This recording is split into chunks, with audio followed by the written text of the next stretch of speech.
del VPH en 12 meses, ¿no? Hay algunos biomarcadores alternativos como PDI6 o KI67, ¿no? O hacer, y está en investigación, el, estudios con los RNA mensajeros o microARNs, ¿no? Sobre todo de las proteínas derivadas de este virus del papiloma humano, que son unas oncoproteínas, la E6 y la E7, que son famosas. Lo vamos a revisar más adelante. Entonces, son todas las posibilidades de resultados anormales de acuerdo al Papa Nicolau, ¿no? Aparte este sería equivalente al NIG1, este sería equivalente al NIG3, ¿no?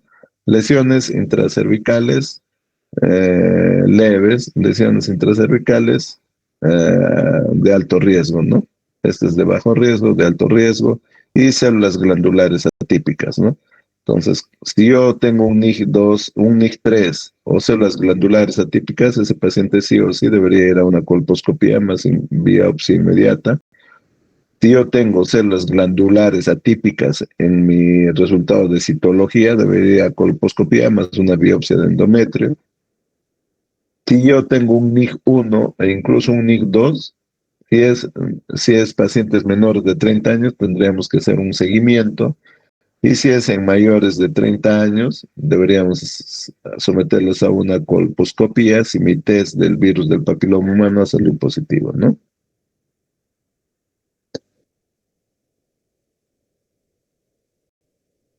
Si la infección por virus del papiloma es persistente, pero no hay una lesión en las colposcopías, podemos repetir este test en 12 meses.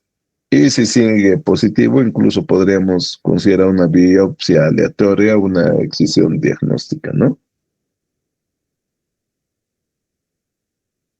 Entonces, ¿cómo es que se da esa interacción entre el virus y el cuello uterino? Entonces, este proceso involucra tres pasos importantes. Una es la interacción del virus con las células del epitelio exocervical, ¿no? De la parte externa del cervix. Lo otro es cómo se explica que ese virus llega a sobrevivir y a proliferar utilizando la maquinaria, obviamente, de las células del cuello uterino para su replicación celular. ¿Y cómo hace para producir la evasión del sistema inmune? Y lo otro ya es la historia natural, desde que el virus infiltra a las células hasta que se produce la transformación maligna, ¿no? O un cáncer de cuello uterino infiltrante. Entonces, en cuanto al primer punto sobre la infección del virus del papiloma humano, como ya les dije, este es un virus que se transmite principalmente por contacto sexual, chicos, por contacto sexual. Ya hemos revisado cuáles son los virus del papiloma humano de alto riesgo. Generalmente son los serotipos 16 y 18, que son los más oncogénicos y están asociados a cáncer de cuello uterino. Este virus va a producir una infección de las células basales, ¿no? Del epitelio. El epitelio del cuello uterino es un epitelio escamoso, entonces infecta estas células basales de este epitelio escamoso del cuello uterino. Y la característica de estas células basales es que son células indiferenciadas, pues con capacidad de proliferación. Estas células son accesibles al virus a través de microabrasiones en el epitelio que se pueden producir durante los actos sexuales, ¿no? ¿Cuál es el ciclo vital de este virus en el epitelio cervical?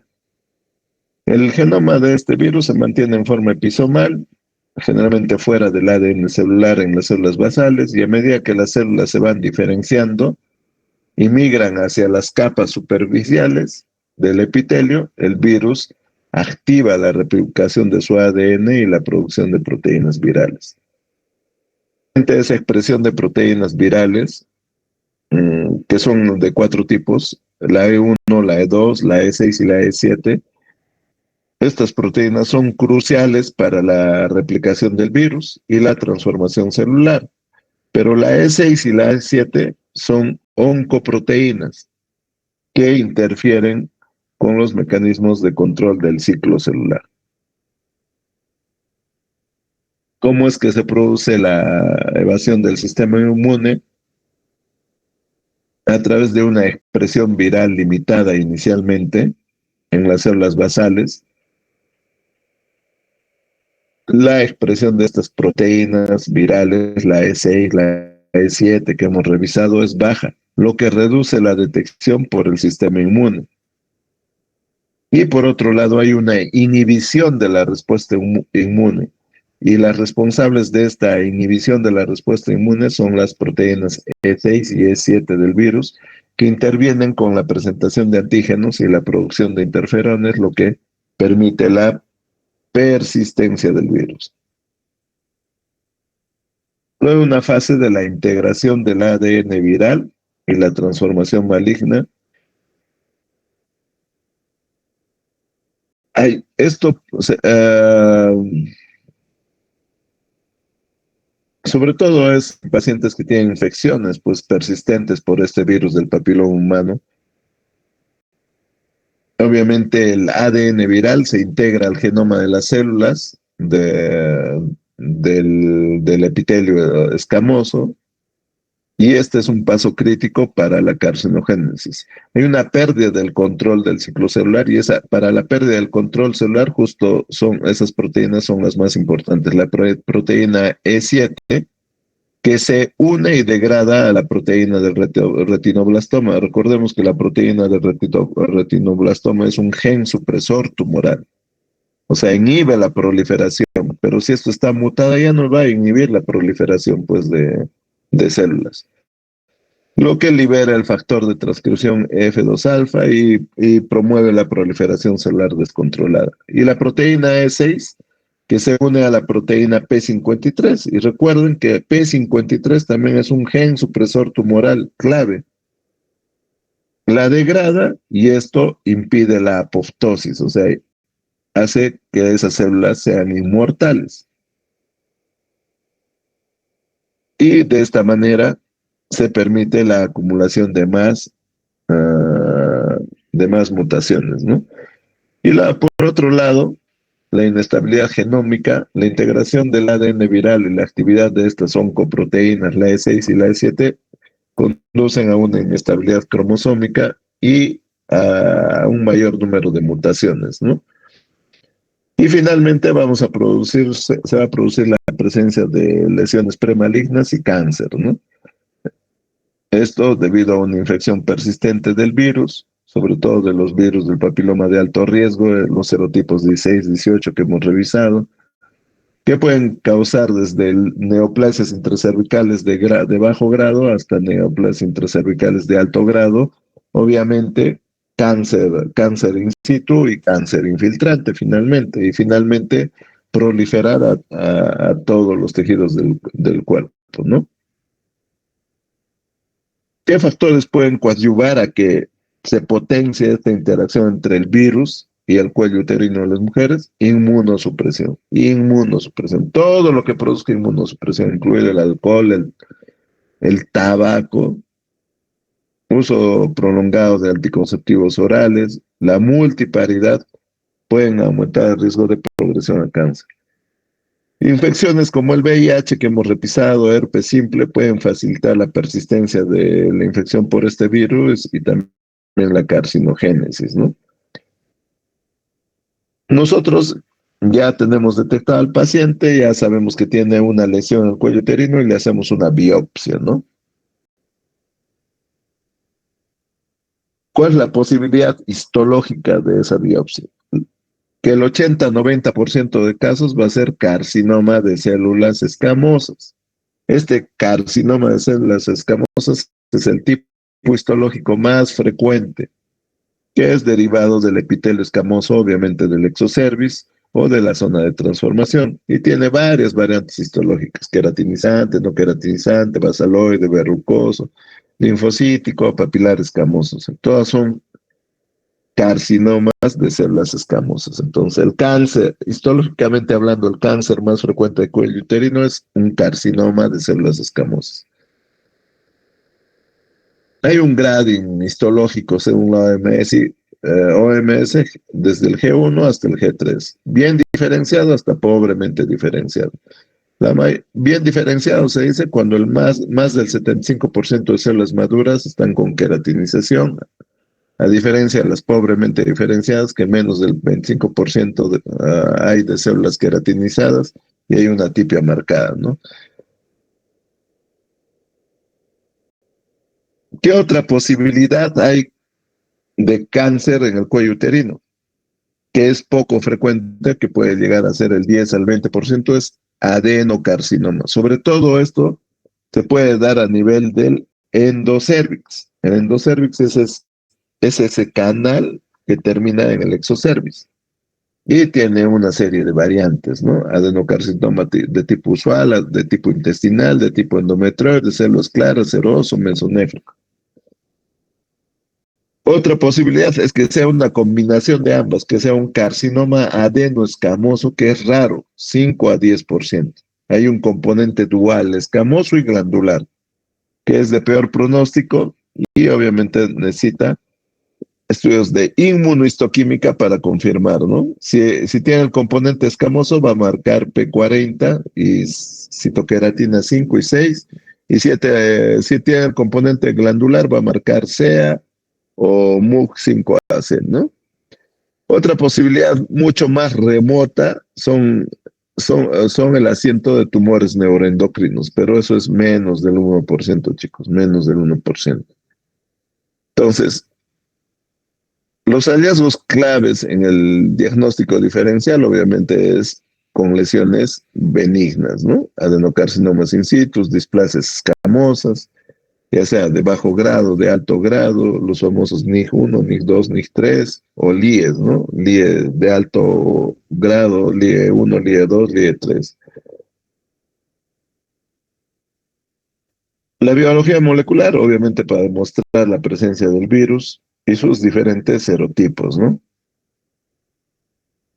En cuanto al cuadro clínico, fíjense, en estadios tempranos, chicos, es totalmente asintomático. Por eso es que las pacientes pues no vienen, fíjense, asintomático hasta el 50% de casos. Puede darse un sangrado vaginal anormal, sobre todo postcoital, que es el síntoma más frecuente, o puede haber una metrorragia intermenstrual, ¿no? El aumento de los sangrados intermenstruales, o una menorragia, sangrados menstruales profusos, ¿no? O una leucorrea crónica, una secreción vaginal acuosa, fétido, sanguinolenta, ¿no? O como les decía, la dispareunia, dolor durante el coito.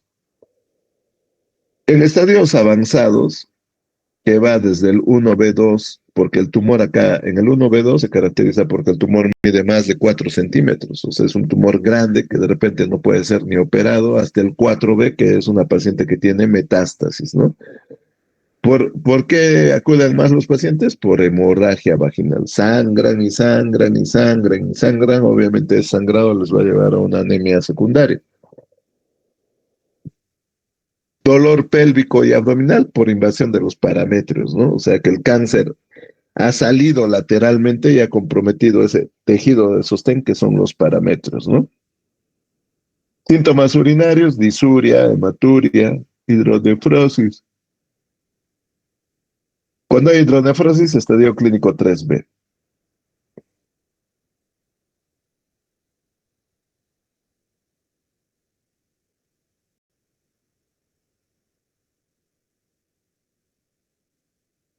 Ustedes recordarán que el canal vaginal, ¿no? Está próximo al recto y puede infiltrarse también al recto porque es una pared delgada, ¿no? Entre la vagina y el recto. Se puede producir un tenesmo, puede haber rectorragia, puede haber una fístula recto-vaginal, que ya el paciente sería catalogado como un estadio 4A. el edema en miembros inferiores por obstrucción linfática y síntomas sistémicos, ¿no? Pérdida de peso, astenia, que, o caquexia, que son sinónimos de una enfermedad metastásica, la presencia de linfadenopatías inguinales, supraclaviculares, que obviamente reportan metástasis a distancia, ¿no? Vamos a descansar 5 minutos para que tomen algo, chicos. Está bien, doctor.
¿No?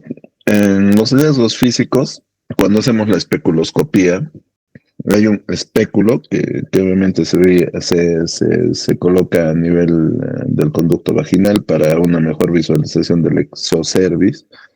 Podemos encontrar una lesión exofítica, que es una masa friable, sangrante, de aspecto verrucoso, necrótico, ¿no? Incluso una lesión ulcerada, crateriforme, irregular, con bordes elevados.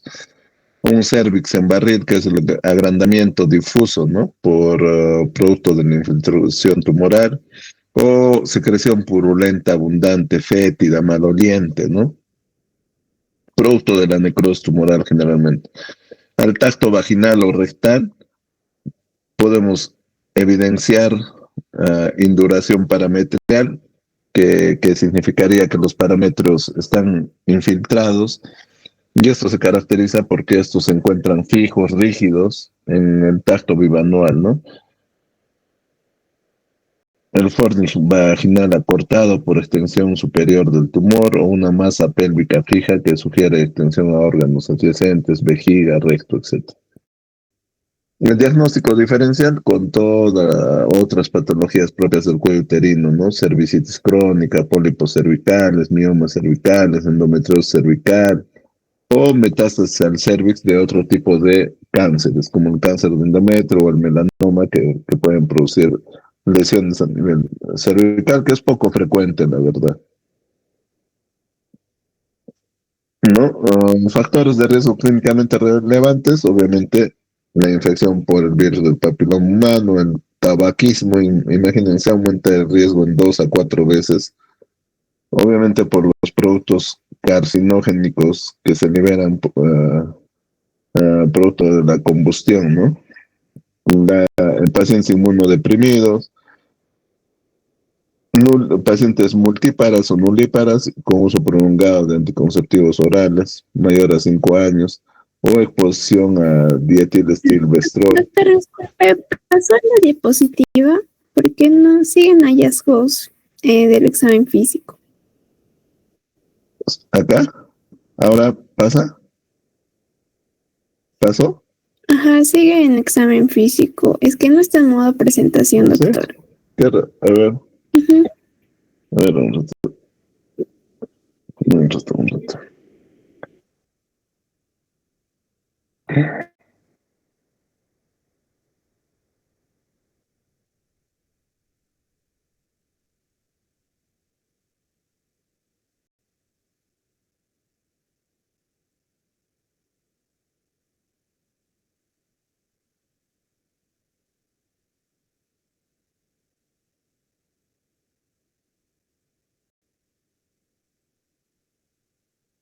Ahora se ve, se ve en pantalla. Mm, sí se ven factores de riesgo, pero aún no está en modo de presentación, doctor. Tan pequeñito. Ya, pero se ve. Ahora, No, aún no ve. está. Aún no está en modo de presentación, doctor.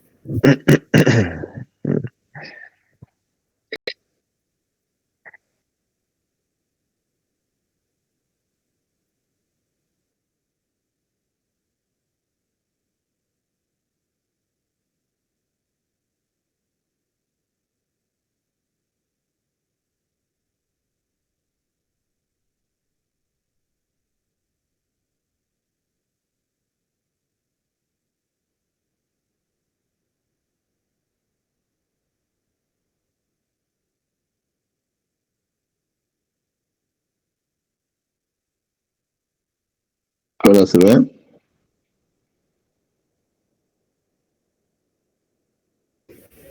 Sí, doctor, ahora sí. Ya. Como les, como les decía, en los hallazgos en el examen físico podemos encontrar una lesión exofítica, ¿no? En forma de una masa friable, sangrante, una lesión ulcerada, un cervix en barril, por un agrandamiento difuso por la infiltración tumoral o la presencia de secreción purulenta, fétida, maloliente, no producto de la necrosis tumoral o una infección secundaria. Podemos hacer un tacto vaginal y rectal, en donde vamos a poder evidenciar la infiltración de los parametrios, ¿no? Que se caracteriza porque van a estar acortados, fijos, rígidos, al tacto bimanual. O una masa pélvica fija que sugiere una extensión a órganos adyacentes como la vejiga y el recto. El diagnóstico diferencial es con muchas patologías que se pueden presentar a nivel del cervix, como la cervicitis crónica, pólipos cervicales, miomas cervicales, endometriosis cervical, o metástasis en el cervix de otras neoplasias como melanomas o cáncer de endometrio, ¿no? Entre los factores clínicamente relevantes, la infección por el virus del papiloma humano, sobre todo los serotipos 16 y 18, que ya hemos visto que causan más del 70% de casos de esta enfermedad. El tabaco aumenta el riesgo en 2 a 4 veces. Los pacientes inmunodeprimidos, VIH o trasplantados, también son pacientes de riesgo, ¿no? La multiparidad o y el uso, la nuliparidad y el uso prolongado de anticonceptivos orales, más de 5 años también es un factor de riesgo importante. En la exposición a dietiletilvestrol en el útero también es importante, sobre todo para adenocarcinoma de células claras. ¿Cuáles son nuestras sospechas de que la paciente tiene una enfermedad avanzada? Hay una teoría clásica, ¿no? El sangrado postcoital, dolor pélvico y una leucorrea fétida. Doctor, tengo una secreción maloliente y el dolor no se me pasa, doctor, es un dolor permanente a nivel de mi abdomen inferior o de hipogastrio, ¿no? Y flancos. La hidronefrosis significa que producto del tumor hay, hay, un, hay una acumulación de la orina, ¿no? La orina no está discurriendo normalmente hacia la vejiga, entonces hay un stop. Entonces empiezan a dilatar los uréteres hasta la pelvis renal. Entonces se le hace una tomografía o se le hace una ecografía y encontramos hidronefrosis, ¿no? Esta hidronefrosis puede ser unilateral o puede ser bilateral. Esto es mal pronóstico y quiere decir que es un estadio localmente avanzado, ¿no? Es un estadio 3B. Edema en miembros inferiores, producto de una compresión venosa o linfática. Síntomas neurológicos, como la ciática por invasión del plexo sacro. Entonces, para el abordaje clínico de esas patologías es importante una historia clínica detallada, ¿no? En la historia clínica vamos a ver los antecedentes de importancia de la paciente, si tiene antecedentes de infección del virus del papiloma humano, si se ha hecho citologías previas o si tiene algún síntoma relevante, ¿no? Si hay una lesión visible, tenemos que hacer una colposcopía con biopsia dirigida. O se puede hacer al mismo tiempo un tratamiento terapéutico como es el cono en el caso de los NIG3, que puede servirnos también de biopsia. Y finalmente, si ya tenemos la biopsia positiva, nos toca hacer el estadio clínico. El examen por excelencia, el gol estándar para evaluar invasión locorregional es resonancia magnética pélvica. Resonancia magnética pélvica con gadolinium. Y el PET-CT sirve sobre todo para estudios a partir del 1B2 hasta el 4, sobre todo para detectar metástasis, ¿no? A distancia. Este es el estadiaje, solamente para que lo conozcan. Se utiliza el sistema FIGO o el sistema TNM. ¿no? Generalmente el estadiaje es clínico, ¿no? Tactos bimanuales, tanto al mismo tiempo por recto y por vagina para determinar si hay infiltración de parámetros, etcétera. Pero el método más preciso para infiltración de parámetros es la resonancia magnética nuclear. Entonces, fíjense, el 1A, hay una invasión del estroma en menos de 3 milímetros de profundidad y en menos de 7 milímetros en extensión horizontal. El 1A2, ¿no? Hay una invasión mayor a 3 milímetros, en la invasión estromal, menos de 5 milímetros, esto en profundidad. Entonces, de acuerdo al estadio clínico, a mayor estadio se supone que el tumor está más grande. En el 1B3, por ejemplo, el tumor ya es más de 4 centímetros. En el 2B, en el 2A hay un compromiso vaginal sin compromiso de parámetro. En el 2B hay una invasión parametrial, o sea, el parámetro está comprometido. En el estadio 3 generalmente hay una extensión pélvica de la enfermedad, hay un compromiso al tercio inferior de la vagina. Y en el 4 hay enfermedad metastásica a distancia, ¿no? Ya sea metástasis a pulmón, hígado, huesos, ganglios paraórticos o supraclaviculares, como también a vejiga, resto. Entonces, en cuanto al tratamiento, el tratamiento es de acuerdo al estadio clínico, chicos, de acuerdo al estadio clínico. En los estadios tempranos, por ejemplo, en el 1A1, que es un tumor bien pequeño, tanto con poca afectación del estroma, tanto en profundidad como en, en, en el diámetro transverso, está indicado conización o una histerectomía simple. En el estadio 1A2 y 1B2 está indicado histerectomía radical. Histerectomía radical más linfadenectomía.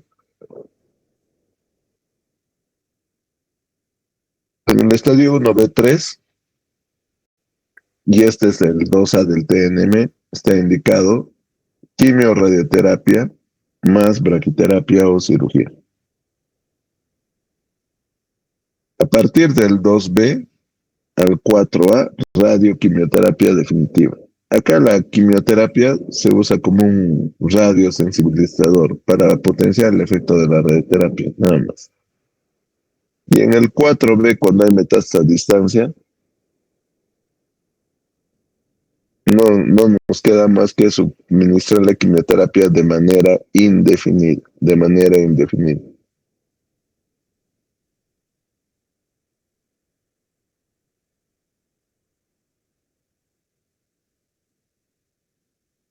Entonces, chicos, lo importante para evitar esta enfermedad es la prevención, es la prevención.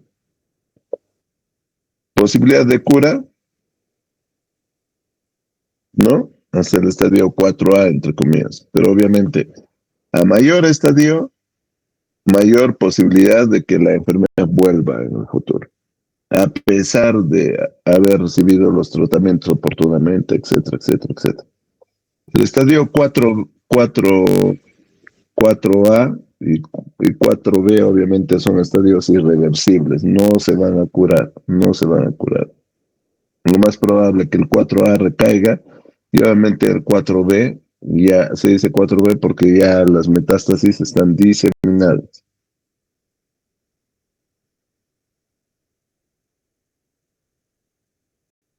Eso es todo lo que les quería compartir, chicos. ¿Alguna pregunta, por favor?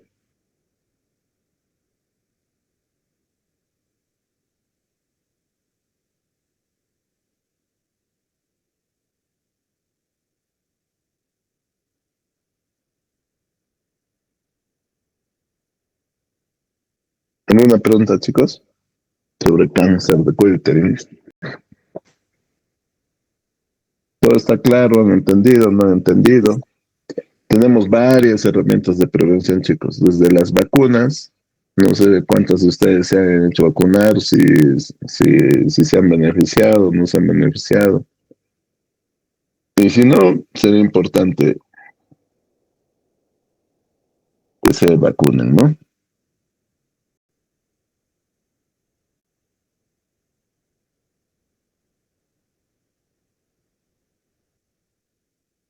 En vista Claro. que no hay preguntas, chicos,